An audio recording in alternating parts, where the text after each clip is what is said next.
একে একে যাকে যাকে আসছে কোরবানি ঈদের কোরবানি হাটের গরু। আপনারা বুঝতেই পারছেন আজকে আমরা যাচ্ছি গরুর হাটে গরু দেখবার জন্য।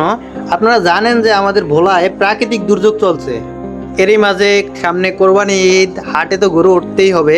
এবং এটা কিন্তু সবচেয়ে বড় হাট, শুক্রবার ছুটির দিন, সকলেই ফ্রি থাকে। তো এই হাটে গরু উঠবে, এটা স্বাভাবিক। প্রাকৃতিক দুর্যোগের অবস্থা এই মুহূর্তে কিছুটা স্বাভাবিক, যেমন আকাশে মেঘলা, এই মুহূর্তে তেমন বৃষ্টি নেই, ভারী বৃষ্টিপাতও নেই। আমরা একটু হাটের ভিতরে ঘুরে আসি, দেখি কেমন গরু উঠলো আজকে হাটের ভিতরে। তো চলেছি আজকে গরুর হাটের ভিতরে। ঢুকতেই এক পরিচিত ভাইয়ের সাথে দেখা হয়ে গেল।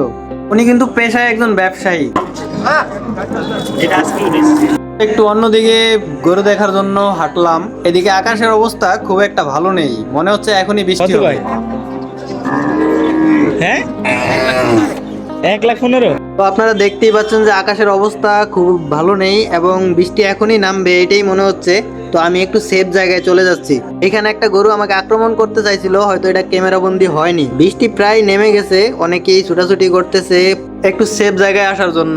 এখন কিন্তু বাতাসও বইতেছে, আর বাতাসের ফলে এই লোকটার ছাতাটা উল্টে গেছে। বৃষ্টিতে সবাই কিন্তু সেফ জায়গায় চলে আসছে।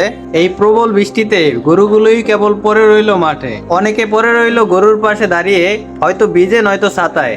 আবার অনেকেই চলে আসলো স্কুলের বারান্দায় আমাদের সাথে। আপনারা দেখছেন যে স্কুলের বারান্দায় গাদাগাদি করে অনেক লোক দাঁড়িয়ে আছে। বৃষ্টি চলে গেল, আবার সকলেই মাঠে যাওয়া শুরু করলো। এদিকে আমাদেরও গরু দেখা শেষ হলো। আমরা আস্তে আস্তে করে বের হয়ে যাচ্ছি হাট থেকে। কোরবানির হাটে গরু না কিনলেও গরু দেখার মজাই কিন্তু আলাদা।